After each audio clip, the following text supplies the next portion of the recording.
दोस्तों, इस गुलदस्ते की पहली कहानी है भगवान सदैव भला करते हैं। ये एक लोक कथा है। किसी गांव में एक महात्मा रहते थे। संकट के समय गांव वाले उनसे सलाह लेते थे। एक बार अचानक गांव में बीमारी से सभी मुर्गे चूजे मर गए। गांव वाले चिंतित होकर महात्मा के पास जाकर बोले, महात्मा जी, गांव के सभी मुर्गियां और चूजे मर गए हैं। अब सुबह बांग कौन देगा? चिंता मत करो, भगवान भला ही करेंगे। कुछ दिन बाद गांव के सभी कुत्ते बीमारी से मर गए। गांव के लोगों ने दुखी होकर फिर महात्मा जी से पूछा तो उन्होंने गंभीर होकर कहा, प्रभु की कृपा है, ये सब भला ही करेंगे। भगवान क्या भला करेंगे? कुत्तों के बिना कौन गांव की रखवाली करेगा? ये कहते हुए लोग नाराज होकर लौट गए। एक दिन अचानक भयंकर आंधी तूफान आने से गांव के सभी घरों की आग बुझ गई। उन दिनों माचिस नहीं होती थी। लोग चूल्हे में राख के नीचे दबाकर आग रखते थे। लोगों ने महात्मा जी के पास पहुंचकर कहा, महात्मा जी, गांव की आग बुझ गई है, अब हम खाना कैसे पकाएंगे?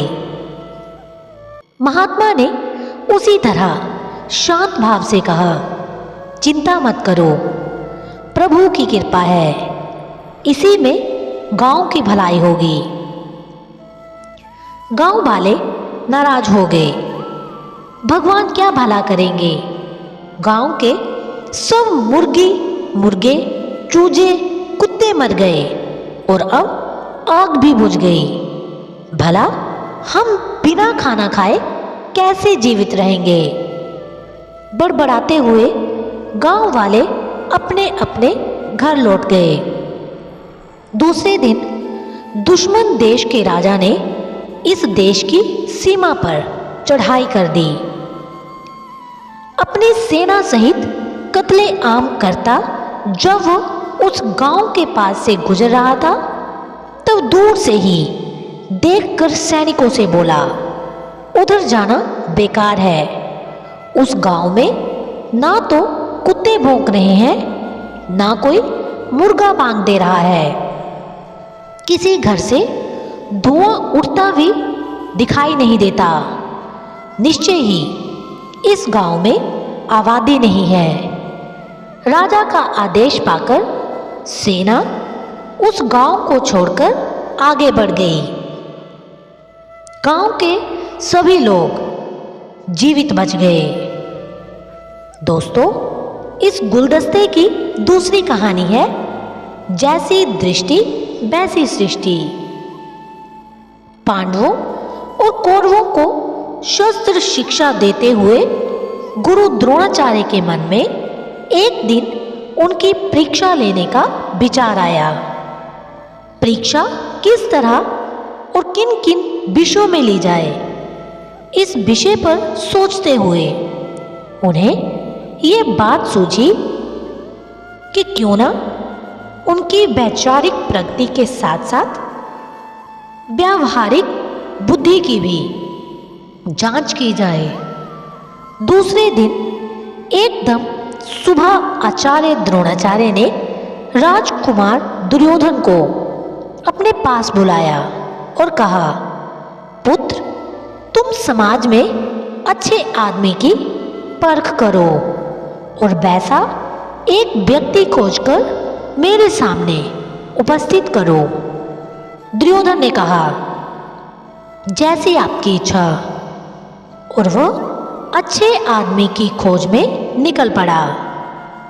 कुछ दिनों बाद दुर्योधन वापस आचार्य के पास आया और कहने लगा, मैंने कई नगरों और गांवों का भ्रमण किया, परंतु कहीं कोई अच्छा आदमी नहीं मिला। इस कारण मैं किसी को आपके पास ना ला सका। इसके बाद गुरु द्रोणाचार्य ने राजकुमार युधिष्ठिर को अपने पास बुलाया और कहा, बेटा, इस पूरी पृथ्वी पर कहीं से भी कोई बुरा आदमी ढूंढ कर लाओ। युधिष्ठिर ने कहा, ठीक है महाराज, मैं कोशिश करता हूं। इतना कहने के बाद वे बुरे आदमी की खोज में निकल पड़े। काफी दिनों बाद युधिष्ठिर आचार्य के पास आए। आचार्य ने पूछा, किसी बुरे आदमी को साथ लाए?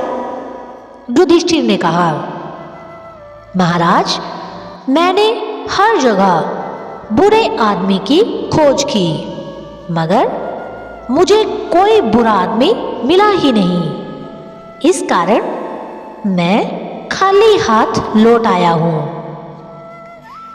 सभी शिष्यों ने आचार्य से पूछा, गुरुवर, ऐसा क्यों हुआ कि दुर्योधन को कोई अच्छा आदमी नहीं मिला और युधिष्ठिर किसी बुरे व्यक्ति को नहीं ढूंढ सका? आचार्य बोले, जो व्यक्ति जैसा होता है उसे सारे लोग वैसे ही दिखाई पड़ते हैं। इसीलिए दुर्योधन को कोई अच्छा व्यक्ति नहीं दिखा और युधिष्ठिर को कोई बुरा आदमी ना मिल सका। सत्य है, जैसी दृष्टि वैसी सृष्टि। इस प्रकार हम देखते हैं कि जैसी जिस व्यक्ति की सोच होती है, उसी सोच के मुताबिक वो दूसरों को देखता है। इसलिए कहते हैं कि अपनी सोच को हमेशा सकारात्मक रखना चाहिए। सकारात्मक सोच ही व्यक्ति के आगे बढ़ने में मदद करती है। ये थी आज की कहानी। फिर मिलेंगे नई कहानी के साथ। तब तक के लिए अपना ख्याल रखना और ऐसी ही कहानियाँ सुनने के लिए चैनल को सब्सक्राइब और बेल आइकन को प्रेस करना मत भूलना।